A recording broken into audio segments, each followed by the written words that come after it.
오늘은 시험에 들지 않게 깨어 기도하라.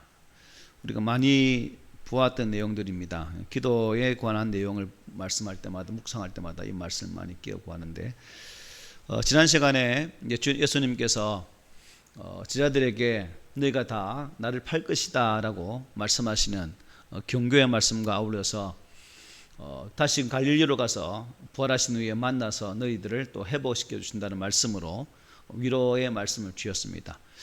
배반과 위로와 회복의 말씀이 지난 시간에 보았던 내용이라 하겠습니다. 오늘 본문 말씀은 예수님이 이제 베나산에 가실 때도 그랬지만 겟세마네 동산에 가실 때도 베드로, 야고보, 요한 이 세 명의 제자를 데리시고 꼭 기도하시는 모습을 볼 수 있는데, 오늘 이제 마지막 겟세마네 동산에서 기도하실 때도 이 세 명의 제자들을 데리시고 동반하시고 올라가셔서 마지막 그 십자가의 잔을 앞에 두고 땀이 피방울 되도록 간절히 기도하시는 그 장면 속에서 제자들의 그러한 연약한 모습을 보시고 시험에 들지 않도록 깨어 기도하라고 말씀하시는 내용을 우리에게 주고 있습니다. 특히 주님이 이 베드로와 야고보와 요한을 데리시고 이 겟세마네 동산에 가셔서 기도하신 이유가 무엇일까? 여러분들은 생각하실 때 왜 주님이 굳이 베드로, 야고보, 요한을 데리시고 거기에서 기도하셨을까? 이유가 뭐라 생각하십니까? 많겠죠. 많이 있을 수 있습니다. 특별히 이제 다가올 고난을 준비시키기 위한 그런 의도도 다분히 있다라고 할 수 있죠.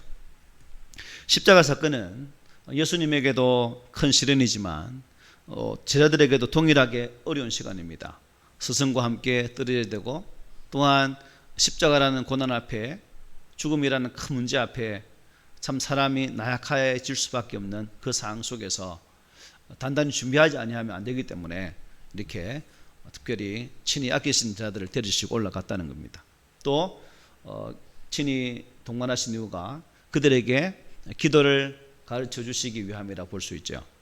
예수님의 공생애에는 우리가 알 수 있는 것처럼 출발 때도 기도하셨죠. 마태복음 4장에 보니까 광야에서 40일 동안 금식 기도하시고 본격적으로 사역에 임하시는 모습을 볼 수 있습니다. 이제 그분의 마지막 십자가 사역을 앞에 두고도 기도하는, 예수님의 모든 공생 사역은 시작도 마침도 기도로 시작하셨다는 사실을 분명히 보게 됩니다. 그리고 한 가지는 함께 기도함으로써 다가올 어려움들을 이기도록 하시기 위한 분명한 목적이 있다라고 볼 수가 있죠.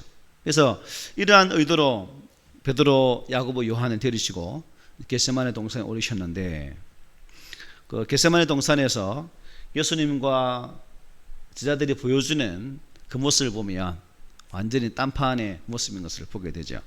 예수님은 겟세마네 동산에서 기도로 승리하셨지만 세 명의 제자들은 어떻습니까? 무참하게, 처참하게 무너지는 장면도 볼 수가 있습니다. 제자들의 실패는 다시 말하면 곧 기도의 실패라고 할 수 있습니다. 주님은 제자들에게 시험에 들지 않게 어떻게 해요? 깨어 있으라고 말씀하셨습니다. 그리고 세 번이나 잠을 자는 제자들에게 가서 그들을 깨우시고 기도하라고 하셨지만 그들은 여전히 육신의 깊은 잠에 빠져서 스승과 함께 전혀 기도하지 못했던 그들의 모습을 볼 수 있다는 거죠. 겟세마네라는 말의 뜻이 무엇입니까? 기름을 짜는 틀입니다. 그 의미가.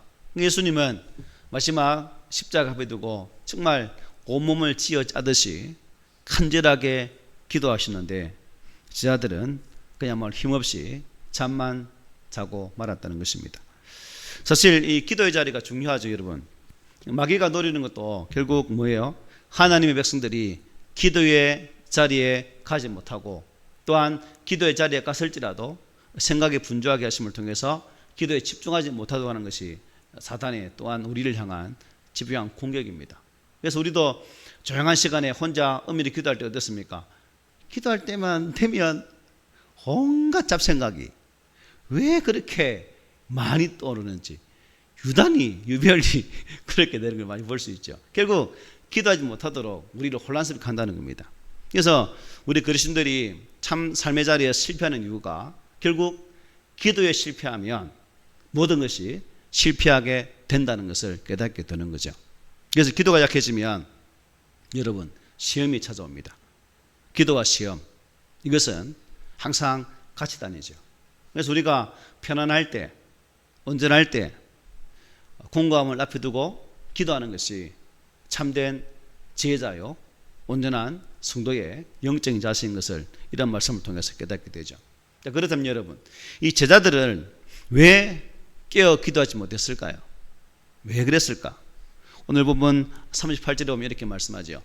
시험에 들지 않게 깨어 있어 기도하라. 마음에는 은혜로되 육신이 약하도다 하시고 라고 말씀합니다. 주님이 제자들을 보시면서 안타까운 마음으로 하신 말씀이에요. 예수님은 그 인간의 연약함을 알고 계시고 다 이해해 주셨습니다. 결국 이 말씀은 우리가 간혹 빈명이나 그런 말 내서 아이고 육신이 연약해서 이렇게 말하잖아요. 우리가 할 말이 아니라 이게 예수님께서 우리에게 주신 말씀인데 우리가 이것을 함부로 또 오용해서도 안 된다는 겁니다. 인간의 약함을 정당화하고 기도하지 않는 것을 정당할 때 대부분 이 말을 우리가 인용을 해서 많이 말들을 하죠. 그래서는 안 된다는 겁니다. 베드로는 어떻습니까? 예수님 앞에 아주 큰 소리를 쳤던 대표적인 제자들 아닙니까? 아마 베드로는 자기 자신이 이렇게 무참하게 아주 비참하게 무너질 줄 절대로 몰랐겠죠. 그러니까 당당하게 다른 사람은 다 주를 버릴지라도 나는 결코 주를 버리지 않겠습니다. 주와 함께 죽을지언정 이렇게 하면서 그렇게 큰 소리 쳤던 베드로, 결국 우리가 아시는 것처럼 이제 그 뒤에 오늘 본문에도 나오겠지만 유다가 군대를 데리고 올 때에 그들은 나약한 모습으로 불불이 흩어지게 되어지고 결국 예수님의 재판장에서 여자 종에게 부인까지 저주까지 하면서 예수를 모른다 부인하게 되는 그런 자리까지 나아가게 되는 거죠. 결국 이러한 실패의 자리로 나아갈 수밖에 없었던 이유가 무엇인가? 그들은 예수님과 함께 하나님을 향하여서 기도하지 못했기 때문에 결국 실패의 자리에 들어갈 수밖에 없었다는 것입니다. 우리도 마찬가지죠. 믿는 사람으로서 주님 안에서 구원받은 백성으로서 항상 기도함을 통해서 하나님과 영적인 교제를 깊이 나누고 또한 그 깊은 관계성을 통해서 우리의 영이 새로워질 때에 지혜로 분별력을 얻을 수 있는데 기도하지 않으면 이런 분별력이 상실된다는 거예요. 이게 둔화된다는 겁니다. 그러면 제자들처럼 실패할 수밖에 없고 시험에 빠져서 허덕일 수밖에 없다는 것이 곧 우리의 연약한 존재의 모습을 또 이것을 통해서 깨닫게 된다는 것입니다. 여러분, 누가 깨어 기도할까요? 자신의 연약함을 아는 자는 깨어 기도할 수밖에 없습니다. 누가 기도할 수 있겠습니까? 자신의 약함을 인정한 사람만이 기도할 수 있죠. 그런데 대부분 자신이 나는 충분해, 나는 이 정도면 됐어 라고 생각하는 사람들 기도를 잘 하지 않아요. 그런 측면에서 우리 교회 성도들이 다 그런 사람들인가? 그건 알지 못하겠고 각자 믿음 분량이니까 어쨌든 마음에는 원이로되 육신이 약하도다 라는 말씀은 제자들이 마음보다는 뭐예요? 자신의 몸의 요구에 충실한 자들이었다. 생각과 마음이 행동으로 나타나는 것이 참 믿음인데 생각 따로 몸 따로 행동했던 것이 제자들이라는 거예요. 결국 우리의 몸과 생각이 하나로 나갈 수 있는 것은 지속적인 영적인 훈련이 가미되어서야 된다는 겁니다. 그래서 훈련이 중요한 거죠. 말씀을 통해서 또한 기도 훈련을 통해서 묵상하는 훈련을 통해서 우리의 생각과 또 내 말과 행동을 하나로 보여줄 수 있는 그 자리까지 나아갈 수 있도록 부단한 경건의 훈련이 필요하다는 것을 깨닫게 되는 거죠. 그래서 마음이 가는 곳에 몸도 가야 된다는 거예요. 우리는 마음 따로 몸 따로 놀 때가 많잖아요. 그런데 바른 믿음은 몸과 마음이 함께 가야 된다는 것이죠. 이것이 가능할 수 있도록 만드는 게 개인의 훈련도 마찬가지겠지만 지속적인 훈련의 필요성을 느끼게 한 부분입니다. 그래서 우리가 경건의 완성은 하루아침에 되는 게 아니죠. 꾸준하게 스스로를 훈련하고 또한 준비되게 할 때에 비로소 그 영역에 이르게 되는 거죠. 그래서 마음은 기도하고 싶은데 몸이 따라주지 않는다면 아직까지 우리는 완전한 성숙에 이르지 못한 그러한 자다라고 볼 수가 있는 거죠. 로마서 7장 19, 20절에 보면 이렇게 말씀합니다. 내가 원하는 바 선은 행하지 아니하고 도리어 원하지 아니하는 바 악을 행하는도다.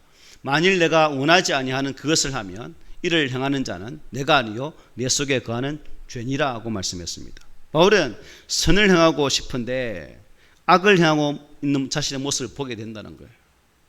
죄를 짓지 말아야 하면서도 죄를 짓고 있는 자신의 모습을 보게 된다는 거예요. 내 몸이 마음대로 움직이지 못한다면 여러분 이게 내 몸입니까? 뇌졸중 걸린 사람들은 내 몸이지만 스스로 움직일 수 있습니까? 못 움직이잖아요. 결국 영적으로 죽은 사람은 영적인 뇌졸중에 걸린 사람입니다. 하나님 앞에서 바로 서야 되는데 왜 생각은 몸은 안 움직이지? 이게 이제 병들어 있다는 거거든요. 심각한 거죠. 그래서 내 몸이 마음대로 움직이지 못한다면 결국 우리의 영적인 상태는 오늘날 표현하면 그런 병에 걸려 있다고 볼 수 있는 거죠. 그래서 마음보다 이 몸의 원함이 더 세면 몸의 지배를 받고 살게 됩니다. 그러면 생각은 몸을 이길 수가 없죠.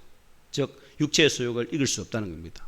그래서 우리는 항상 영적으로 무장하고 말씀으로 겸비되어진 그러한 신앙의 자세를 가질 때 비로소 육체의 소욕에 지지 않는 그러한 성도가 될 수 있는 거죠. 그래서 갈라디아서에서는 바울은 이 성령의 소욕과 육체의 소욕이 내 안에서 싸우고 있다고 말씀하고 있죠. 몸이 성령의 지배를 받도록 지속적으로 훈련하지 않으면 그야말로 무기력한 그리고 사고뭉치의 그러한 몸이 되고 많다는 것입니다. 주님은 제자들에게 앉아있으라고 했는데 제자들은 어떻습니까? 얼마 못 가서 코를 골며 잤겠죠. 물론 피곤했을 것입니다. 하루 종일 따라다니고 사람들 만나서 하늘 복음 전하고 막 그런 상황이었으니까. 그러나 지금은 비상 상황이죠. 여러분 피곤하지만 끼어 기도할 때입니다. 예수님보다 이 사람들이 피곤할까요? 아니겠죠. 주님이 더 피곤하시면 피곤했지 절대는 아닙니다. 그러니까 이 부분에 있어서 우리가 한번 좀 점검해야 되죠. 간혹 초신자들이 하는 말씀이 있죠. 예배 시간만 되면 왜 그렇게 잠이 오는지, 그냥 하품이 나오고 기도만 되면 할 때만 되면 왜 기도 안 되는지 잡생각나는지. 결국 이게 우리의 영이 제대로 무장되지 못한 그런 상황이라고 볼 수가 있습니다. 그래서 항상 우리 안에 영적인 문제가 잘 겸비되어진 삶으로 나아가는 성도가 되어질 때 우리 안에 진정한 승리가 있을 것이고, 또 그럴 때에 우리의 생각의 그러한 결단들이 몸으로도 나타날 수가 있다는 겁니다. 이게 안 되면 몸 따로 생각 따로 그렇게 살 수밖에 없는 거죠. 그래서 디모데후서 3장 5절에 이렇게 말하죠. 경건의 모양은 있으나 경건의 능력은 부인하니 이 같은 자들에게서 내가 돌아서라. 그냥 헛품어 있는 사람, 그냥 삶의 모습이 없는 사람, 그 사람들에게 바울이 디모데에게 야 돌아서라, 그냥 떠나버려라 라고 말씀하고 있는 거예요. 신앙은 그 모양이 아니라는 겁니다. 경건의 능력은 지속적인 노력을 통해서 몸의 영적인 습관이 잘 잡혀 있어야 된다는 거죠. 주님은 기도를 어떻게 하십니까? 습관을 따라, 그죠? 습관을 따라. 이게 습관화 되어지니까 그렇게 되는 거죠.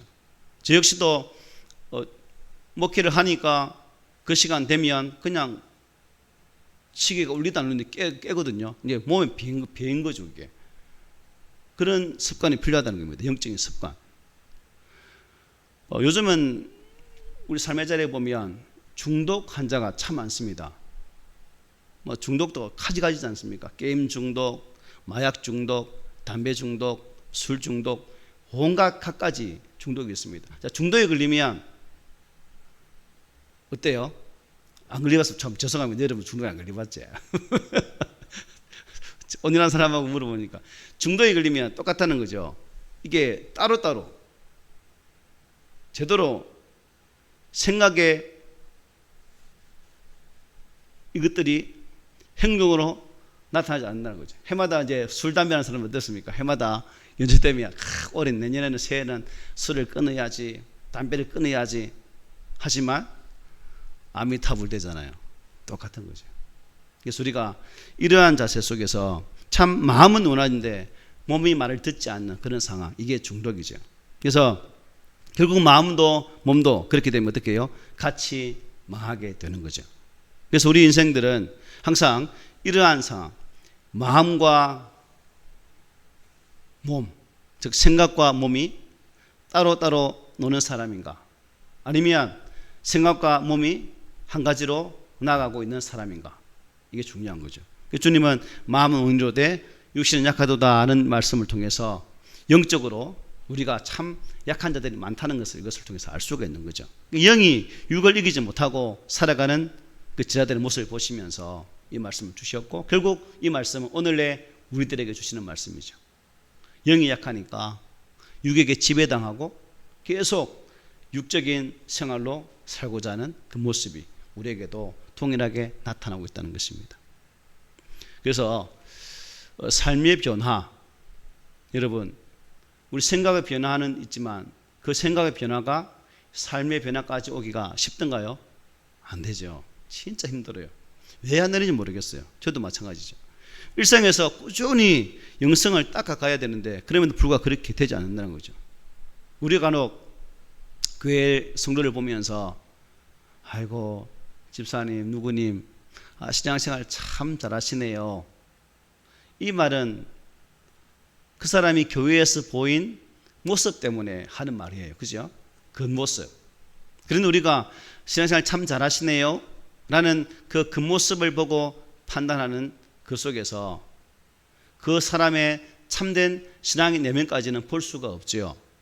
자, 겉모습으로 치면 바리새인들보다 훌륭한 신앙이 어디 있겠습니까? 그들은 완벽했습니다. 율법에 1.1획도 가감 없이 그야말로 행동으로 나타내기 위해서 얼마나 애썼습니까? 때문에 그들보다 뛰어난 사람은 없다는 거예요. 그렇지만 그들은, 주님은 그들에게 뭐라 말했습니까? 화 있을진저 독사의 새끼들아 라고 말씀했습니다. 왜요? 아는 거는 너무 잘 알아. 머리로는 꽉 차 있어. 그런데 뭐예요? 삶을 통해서는 그 말씀이 아무 의미가 없으니까 주님은 독사의 새끼라고 말씀하고 있는 거예요. 그래서 우리가 이것을 보면서 우리 예수님께서 지금 제자들에게 그렇게 말씀하지 않았지만 결국 그런 모습으로 산다면 그들 또한 바리새인과 같은 존재가 될 수밖에 없는 것이고, 우리 또한 생각과 우리의 행동이 개별적으로 놀아버린다면 우리 또한 그러한 자가 될 수밖에 없다. 화 있을 자. 그래서 우리는 이것을 보면서 내 개인의 경건의 훈련, 옆에 시키면 하면 좋죠. 근데 잘 안 하니까 자기 스스로가 주님과의 관계성 속에서 정말 훈련하고 또 훈련해서 주님께로부터 인정받을 수 있는, 칭찬 들을 수 있는 그 자리까지 나아가야 우리가 우리 주님 안에서 깨어 기도할 수 있는 성도가 될 수 있다는 거죠. 또 본문을 보니까 왜 쟤들이 기도하지 못했을까 보니까, 자, 기도할 때 누가복음 22장 40 이렇게 말해요. 그들을 떠나 돌 던질 만큼 가서 무릎을 꿇고 기도하여 라고 말씀합니다. 자, 이 거리는 아주 멀다는 거예요? 가깝다는 거예요? 가깝다는 거거든요. 그냥 쭉 던져서 닿는 그 거리니까 돌의 크기에 따라 다르겠지만 가깝다는 의미입니다. 그렇게 멀지 않다는 거죠. 그러니까 주님의 하나님을 향한 그 간절한 울부짖음의 기도가 여러분 제자들에게 들렸을까요? 안 들렸을까요? 충분히 들려졌을 거예요. 그러면 제자들의 반응은 어떻게 해야 되겠습니까? 왜 선생님이 이 시간에 저 울부짖음으로 하나님께 간절히 기도하는 것일까? 라는 그 생각을 해야 되는데 제자들은 뭐예요? 도무지 스승과는 전혀 딴판, 정말 예수님께서 원하시는 분량까지 나가지 못했던 그러한 그들의 연약함을 볼 수 있다는 거죠. 핵심은 뭐예요? 제자들은 아직까지 영적인 무지에 사로잡혀 있었다는 겁니다.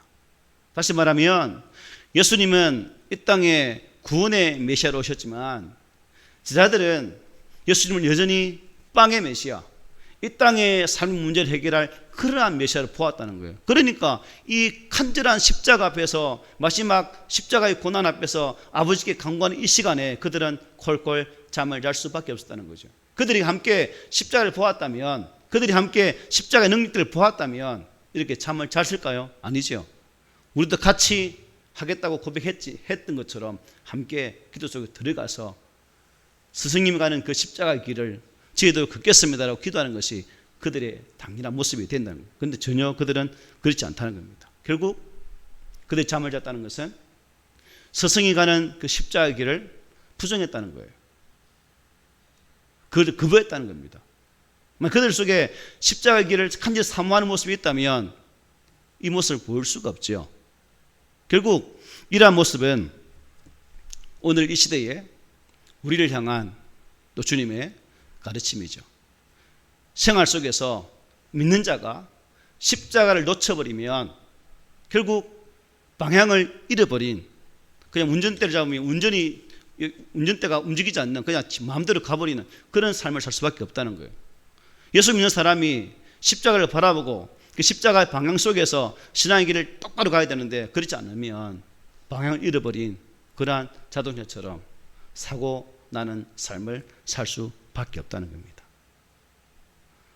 제자들의 모습이나 결국 오늘 이 시대에 나의 모습이 참 동일한 모습으로 이렇게 비춰지는 모습을 보면서 우리에게 해결되어져야 할 그런 부분이 참 많습니다.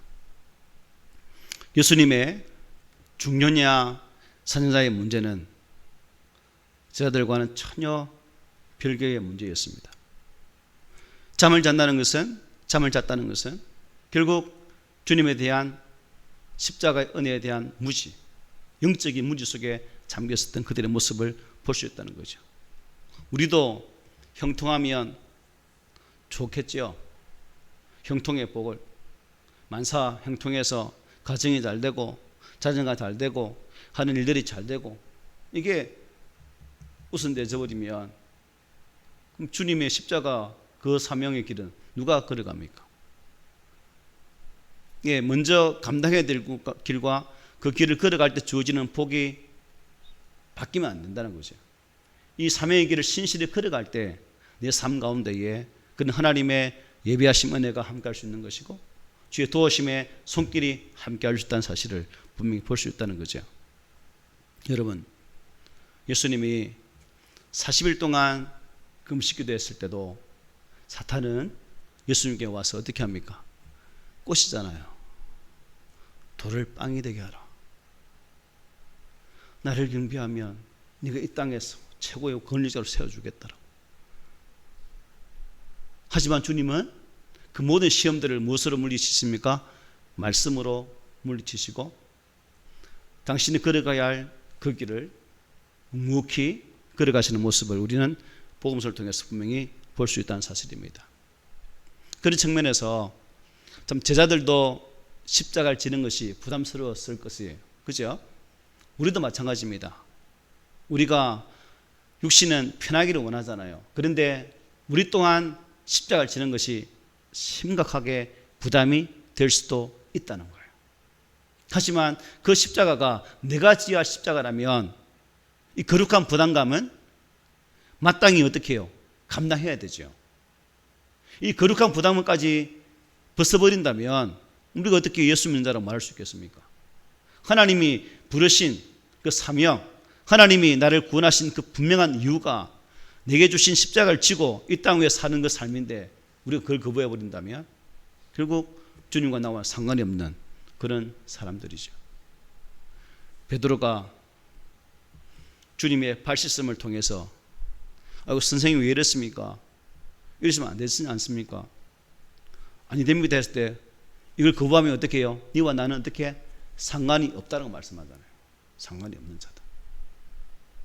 예수님은 제자들과의 사역 속에서 주시는 말씀들이 참 그때그때마다 정말 핵심적인 말씀을 써서 그 관계라는 그 측면에서 아주 중요한 말씀들을 많이 주셨다는 겁니다. 그래서 우리가 이 마지막 시대에 이러한 믿음의 삶을 살아가면서 제자를 보면서 나를 보고 아 내가 어떻게 변화되는 것이 주님의 참 뜻을 이루는 삶인가를 잘 살펴야 될 줄 믿습니다. 그래서 37절에 보면 이렇게 말씀하죠. 돌아오사 제자들이 자는 것을 보시고 베드로에게 말씀하시되 시몬아 자느냐 내가 1시간도 깨어 있을 수 없더냐 라고 말합니다. 주님은 잠든 제자들을 계속 깨우십니다. 이 1시간 동안만이라도 깨어 있으라고 말씀하셨습니다. 시험은 여러분 언제 찾아올까요? 깨어 기도하지 않을 때 찾아옵니다. 깨어 있는 동안에는 수없는 시험이 어떻게 해요? 그냥 지나가요. 정신 바짝 차리고 있으니까. 그러나 이게 정신이 흐물흐물해지면 시험이 날름 우리를 공격하죠. 여러분 시험 들기의 전조증상, 이게 우리가 암 걸리면 증상이 나오잖아요. 그것처럼 시험에 걸리기에 앞서서 전조증상이 있는데 그게 뭔지 아십니까? 기도하지 않는 거예요. 기도하지 않으면 백발백중 시험에 다 빠지게 되어 있습니다. 대충 기도한다는 거 있을 수 없죠. 깨어있지 않는다는 것은 영적으로 결국 민감하지 않다는 거예요. 저와 여러분들이, 우리 교회는 이게 가장 큰 숙제라고 저는 생각해요. 영적으로 깨어있는 교회, 성도가 되어야 이 마지막 시대에 쓰임받을 수 있는 교회지만, 기도합시다 라고 할지라도 전혀 반응이 없는 모습 보면 내 말이 안 통하는구나 이것을 느끼면서 저는 스스로 자괴감 많이 느끼거든요. 내 말이 안 통하면 이게 끝인가 라는 생각도 많이 해요. 목사 말이 안 통하면 그냥 끝이지. 어쨌든 주님은 제자들에게 오셔서 1시간도 깨어 기도할 수 없더냐 말씀하십니다. 문제가 터지기 전에 뭐 해야 된다는 거예요? 기도해야 돼요. 터지고 나면 기도할 여가가 없어요, 여러분. 정신이 없습니다. 그래서 41절 한번 더 봅시다. 세 번째 오사 그들에게 이르시되 이제는 자고 쉬라. 그만 되었다. 때가 왔도다. 보라 인자가 죄인의 손에 팔리느니라. 이제 상황이 이제 끝나니까 더 이상 기도할 이유가 없죠. 주님이 이제 뭐라 합니까? 나중에 보면 이어지는 말씀 보면 일어나라 하거든요. 42절에서는 이 유다가 찾아오는 이 장면을 두고 그렇게 간절히 기도했는데 그때 제자들은 다 잠을 자버렸고 이제 다 끝난 상황 속에서 더 이상 기도할 이유가 없으니까 42절에 보면 어떻게 합니까? 일어서라고 함께 가자고 말씀하죠. 일어나라 함께 가자. 보라 나를 파는 자가 가까이 왔느니라. 여러분 기도하는 시간은 결국 문제가 일어나기 전에 미리 하는 겁니다. 문제가 일어난 이후에 하는 기도는 제대로 그 기도가 이룰 수가 없다는 거죠.